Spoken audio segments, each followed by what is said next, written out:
Maliwanag, yes. Tuloy lang po ang update natin ngayon dito sa Manila Bay Dolomite Beach. At kanina nga ay dito na tayo sa Dalampasigan, na kung saan ay nakikita nga natin itong mga isda. Grabe naman, ang dami nila. Hindi ko na alam kung kayo ay matutuwa na naman sa mga ganitong ipapakita ko sa inyo. Ayan, so ulan, hihinto, ulan, hihinto. Eh, syempre yung mga namamasyal, yung gustong mamasyal dito sa Dolomite Beach, hindi ko naman po yan sila mapigilan. May paiilan-ilan, katulad nga ngayon na masama ang na naman, ang timpla ng panahon, kasi uulan, tapos ihinto, tapos iinit. Kaya yung mga isda din po ay nabubulabog na naman po ng gusto. Kasi parang sila, yung init nga po. Tapos biglang lamig naman. Nilalamig din pala ang mga isda. Sorry naman. Parang napaisip ako doon, ba't ganun? Nilalamig din pala ang mga isda, pambihira. Joke lang po, so good vibes lang tayo lahat. Manila Bay Dolomite Beach pa din po tayo. So tuloy-tuloy lang po ang update ko sa inyo. Eh, ganito pa din po. Bagong bagong tambak. Bagong tambak. Ayan, kayo naman, sanay na po ako sa mga comment ninyo na sinasabi ninyo, kaya ganyan ang Dolomite dahil ay may panibagong dating or bagong tambak yan. O diba? O busy kayo na po ang nakakaalam. Kaya ako nga, nandito nga nandito nga po ako araw-araw eh. Hindi ko alam na tinatambakan ito ng panibagong Dolomite Sand. Diba? Ay naku, ewan. Naku, mapapaewan na lang po ako sa inyo.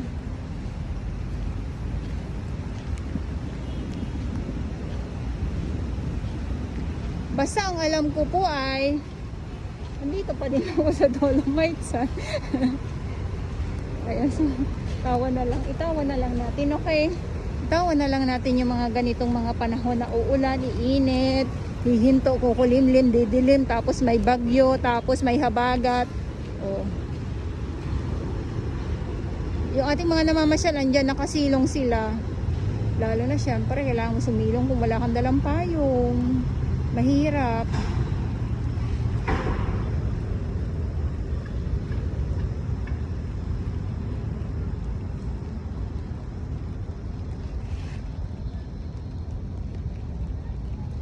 So yung mga iilam naman po ng mga kalat na nandito na nakikita ninyo, ayan naman po ay hahakutin din naman po ng truck yan, or may kumukuha din po dito ng mga kalat. Yung truck ng MMDA, tapos yung Lionel, ayan. So hinahakot po yan. Buti nga po naubos na po yung mga dito yung mga nakarang araw lang. Kuhanan natin, talaga nadagsa yung yung mga water lily.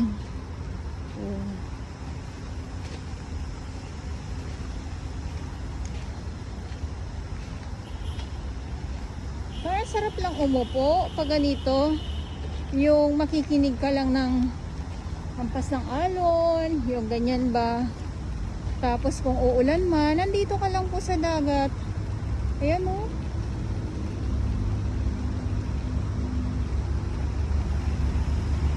Ayan naman po yung tulay, yung nag-iisang tulay dito sa Manila Baywalk.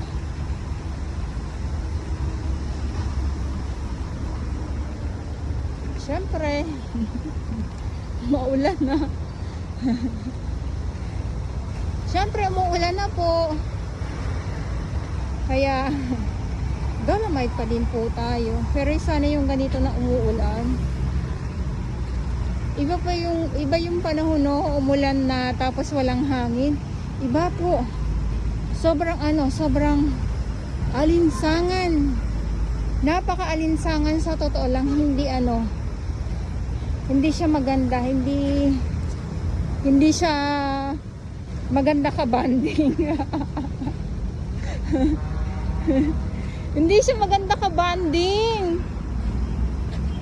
Diyos mio.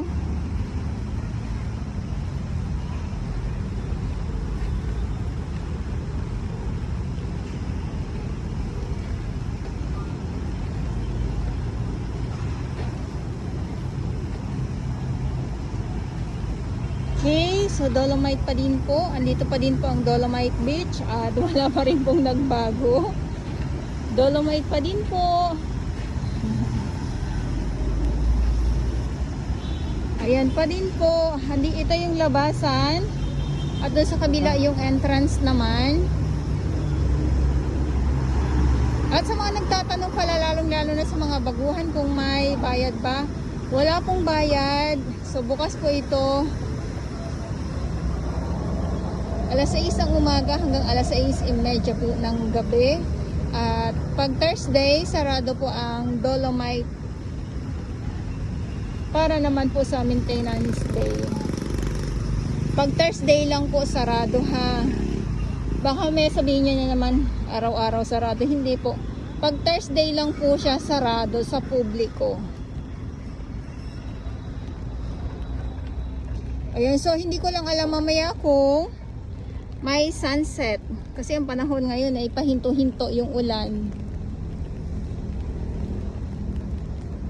At syempre yung mga ibon. Ayan, piyesta sila. Ito yung inaabangan ko dito na magpiyesta yung mga ibon. Sa totoo lang kasi ano to magdadagitan.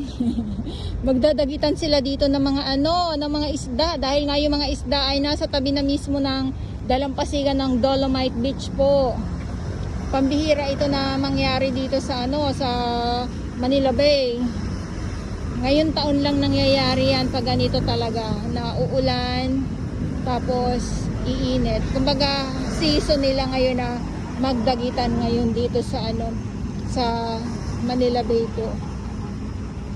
Grabe, nakakaaliw naman. Naaliw na naman po ako tingnan yung mga tingnan yung mga isda. Kaya tinutukan ko na naman. Kahit nga si nanay, naaliw siya, talagang hinahabol-habol niya talaga yung mga isda, di ba?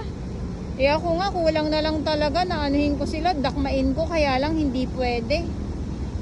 Kahit na dakmain ko sila, hindi ko naman sila makukuha.